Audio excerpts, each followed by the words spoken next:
So it was about 6 months or a year ago. I can't remember the exact time frame, but I took a road trip to Russellville, Arkansas, to my friend and my coach's gym. It's called Forza Martial Arts and Fitness. Now, my plans that day was to attend the noon jiu-jitsu class, but for my schedule reasons, I arrived to class early, probably anywhere from 45 minutes to an hour and 15 minutes early. And there was a fitness kickboxing class going on, so the instructor invited me to, participate in the class. I wasn't in tip-top shape because it was, I wasn't competing in, so cardio wasn't all there, but I was, took the challenge and didn't think it was that difficult of a class, which I don't think it was, but it was enough to get me a little bit spent before jiu-jitsu and wear on my legs a little bit. So after the class, we drill jiu-jitsu, and it's common at the end of classes, we do some sparring, we do some rolling. If you're not familiar with the jiu-jitsu terms, rolling is our kind of slang term for sparring. You get to test your skills and sometimes test the technique of that day or whatever it is that you need to work on. Now, that day I remember rolling with a couple of my friends, my upper rank guys, and there was a new guy in the class. I got the chance to roll with him last. And he was a heavier guy. Now, he probably had maybe 80, 90 pounds on me. And he was a 3-4 tip white belt. So I was thinking, wow, this ought to be good, This would be a good experience for me. Got into the roll. This guy starts rolling more like a 160, 170 pound opponent rather than a 260. Had really good movement. And to me, he was moving a whole lot more than, your average player.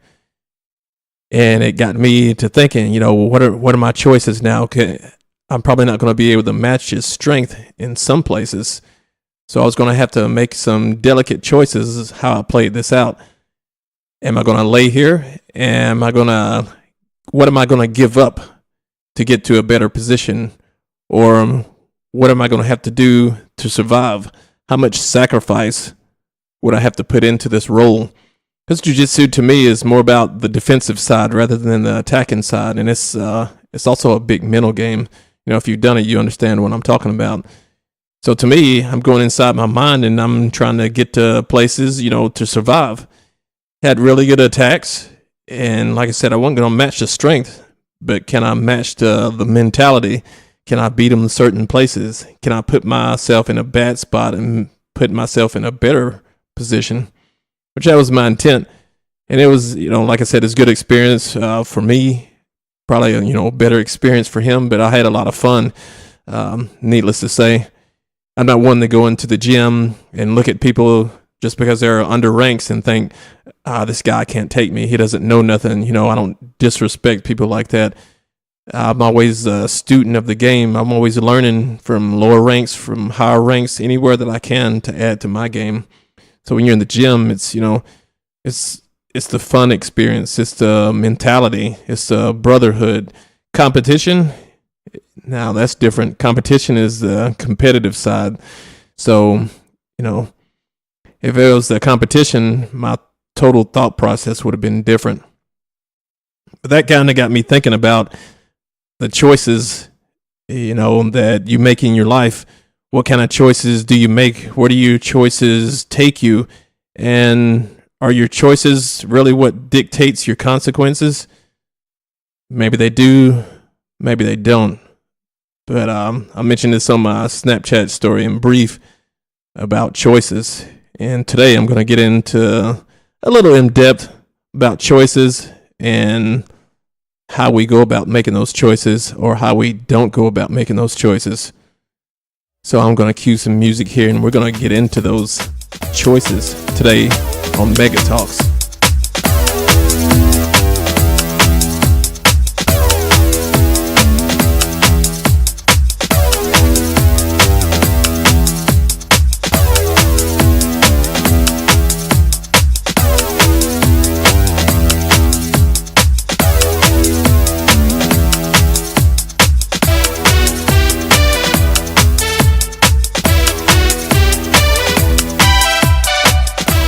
Now, if you're following the Mega Talks on Facebook, you see where I put up a message talking about I've been, I've corresponded with some guests, and some of them canceled on me, about 3 or 4. So it's been a little bit of lapse in time. But when I was thinking about this subject the other day, I thought it would be a good one to talk about.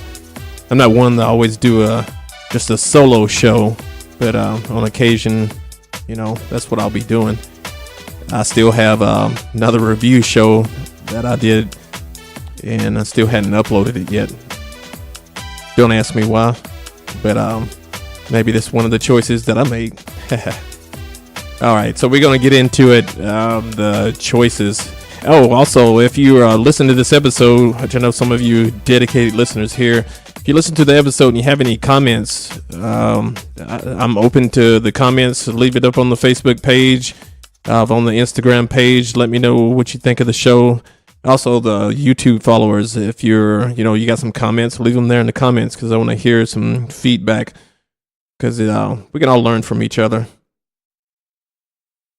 All right, so let's get into the choices.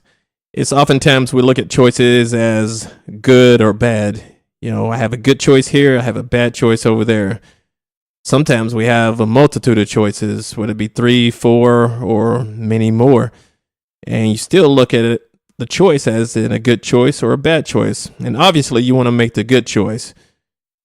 And what determines a good choice? Well, sometimes you can weigh out pros and cons of a situation, and you may be able to determine what the good choice is for you. But I don't always think like that in all the choices that you make. And I don't think it's as much to blame on the choices that you make as it is to blame on the actions that you take after you make the choice. And let me give you some examples of what I'm talking about. Say you're an adrenaline junkie, you're a cliff jumper, and you come to a cliff and you want to jump the cliff. But there's no water at the bottom to break your fall. It's just, flat land, more rock. Obviously, that's going to be a bad choice. It's plain and simple. It's right there in front of you. Now you come to a cliff and, you have a body of water at the bottom. And you know for a fact that the body of water is, at least 40 feet deep, that you can jump off of it safely. Maybe you've done it before. Maybe you hadn't done it before, but you've inspected and you put some thought and some time into figuring this thing out. Now we have the action. You've made the choice to jump. Now your action is to jump. And once you get in the water, you find out that you're just not that great of a swimmer. But your actions, will determine whether you make it out of that water or whether you don't make it out of that water. Regardless of how well of a swimmer you are, it's going to be your actions. So let me give you, another example. We move on to one of these choices. You're looking for some money. When you walk into the bank, and you rob the bank. You do a little stick up and you take the cash home. Now it's obvious that's going to be a bad choice, and the actions that you take to do that are bad actions. Kind of plain to see that. So the better choice is to walk into the bank and withdraw from your own account, or have a decent job. So we have two types of choices that you make, but the actions inside those choices are what determine your consequences. We can also take driving as an example. Maybe I'm driving from my house to Tulsa, and I drive 120 miles per hour to get to Tulsa. Now, is that a good choice or is it a bad choice? Maybe the consequence is determined by the action of me driving 120 miles per hour. Now, if I reach Tulsa and I don't get pulled over and I don't have any accidents, maybe you see that as a good choice. But the factors that come in, if you do have an accident, maybe you get a ticket, maybe you have an accident and you kill yourself or somebody else, your choice is determined to be bad, when in actuality it was the actions inside the choice that determined what was had a little bit to do with the consequences. Your choices still have an effect on the consequences, but you can adjust your actions accordingly after you make a choice. So that kind of creates your pathway, which, when I think about jujitsu, you think about choices that you make and you think about pathways. If I'm on bottom, what pathway am I going to choose to get to the top? What choices am I going to make?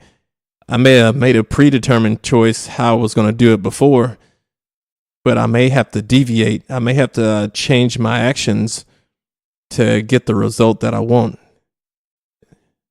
Even though the choice having an effect, you got to give some credit to the actions that you take.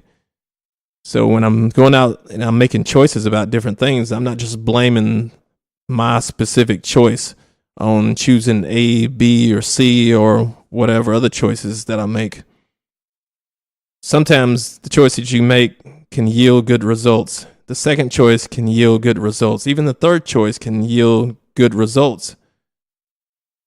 If you take the wrong actions, your results, your consequences are going to be bad.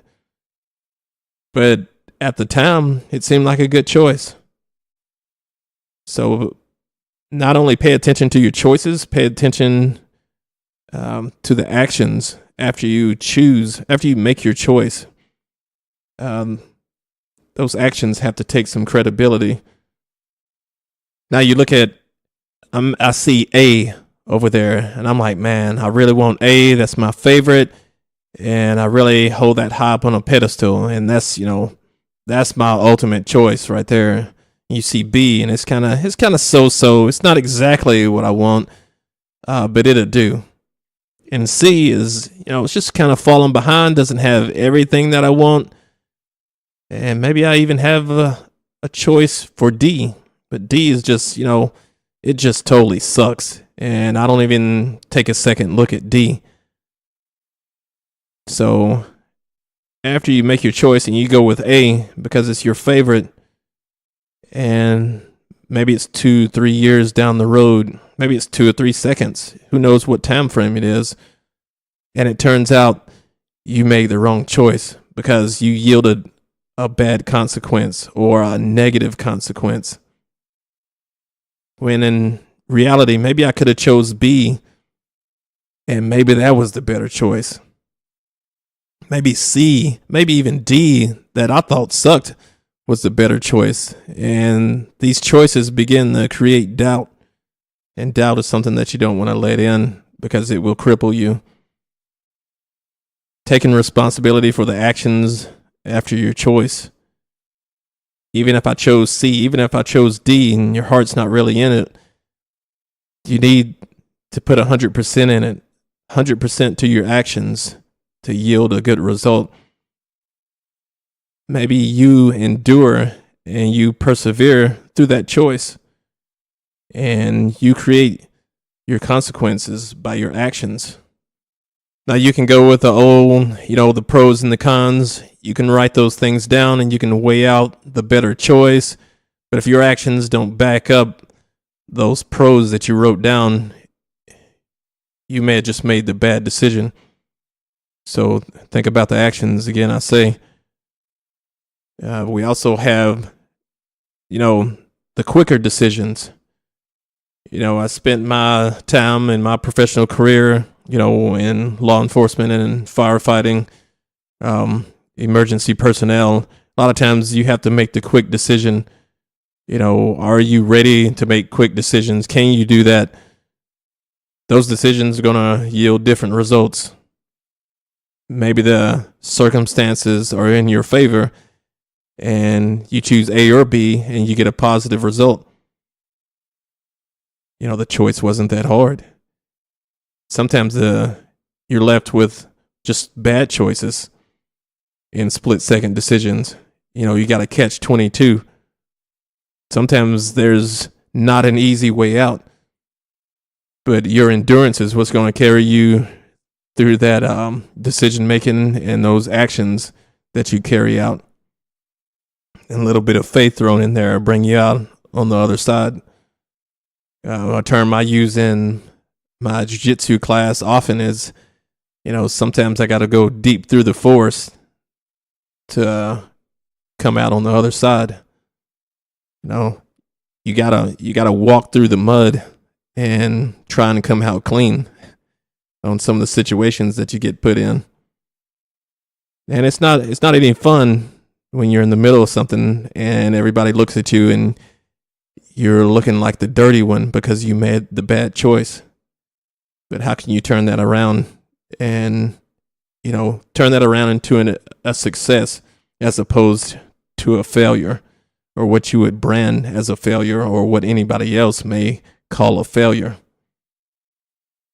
Another situation that I thought of was the want versus the needs situation in making choices, because those can be kind of thrown in there on the pros and cons, and they can be a totally unique set of circumstances that you attribute to making your choices. So combine those two together, and oftentimes you're going to see that as a good choice. And again, I'm going to give you some examples. Say that I'm on foot and I have to hitchhike everywhere. I got a good job, but I need a car. It's the next step, so it makes going to work easier. I go to the car lot and I start looking at Lamborghinis. Because why? Because I want a Lamborghini. Do I need a Lamborghini? Well, the want don't equate the needs in that situation. So buying a Lamborghini, would that be a good choice or a bad choice? Who knows? If I go out and make $1 million, it may not make a difference. If I make the million, that's my actions. If I'm just stuck at being broke and I'm lazy at my job, and I quit my job, that may be a bad decision. Your actions are going to determine. But if there's not a need there and you're not just willing to put in the work, that may be a bad choice or not the choice for you. So we have the want and the need there. Another situation you can look at, still buying a car. I'm going to buy an affordable car, one that falls within my price range, something that I can pay off rather quickly rather than sink a lot of money into for gas, repairs. May not look that fancy, may not be the car that I want, but I need the car to get to work. So we just have, another side of the equation is I just have the need there. I don't have the want and the need, but the need far beats out the want. Now let's look at a different little situation. The needs can be, obviously the needs will play a priority over the wants. You're at your house and you need a roof because the roof is leaking. I know that I need a roof, but I don't want to pay the money to get the roof because I know I'm going to have to spend 10, 13 grand just to have the roof repaired. Am I looking for the easy way out? Am I going to sell the house? Well, these are attributed to your actions. I need the roof. I need to spend the money. I don't want to do it, but the needs play a priority over the wants. Now let's take a look at a third situation, and we'll just combine those two kind of together. We'll talk about the I already have a car. Say I already have a car, but the car is bad. The car is breaking down. I'm sinking a lot of money in the repairs, and the car just sucks. And the roof is also leaking. I can't even park my car in the garage without the roof leaking water down on it, and it's ruining the car. But I'm fortunate enough to have a job to where I can afford to buy a car, another car, and another house, even though it has the leaky roof and the car just sucks. Instead of repairing those, I'm going to take the easy way out because I want another car, I want another house, and I need a car and I need a house. My actions have taken me so far as where I can afford them both. And that's what I'm going to go out and do. Now, the wants and the needs both meet each other there. And when those become in a line, creates a great basis for making a choice. Now, those situations, granted, you have plenty of time to think about them. They're not split-second decisions. Those split-second decisions, like measuring the pros and the cons, and measuring the wants and the needs, man, you're going to have to scroll through those pretty quick to make a quick second decision. But when we have time to put thought into it, we can kind of balance the pros, the cons, the wants versus the needs.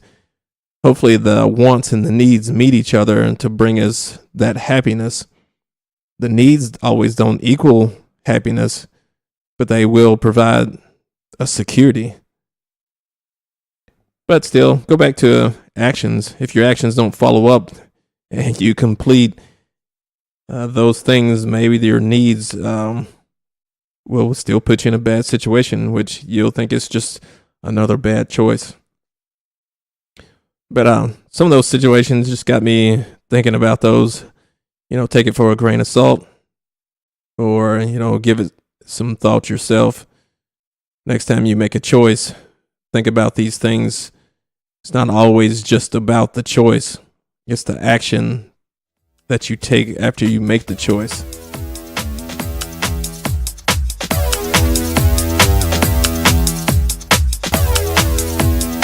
And that's going to wrap it up for this episode of Mega Talks. Hope you enjoyed that little brain twister of a conversation.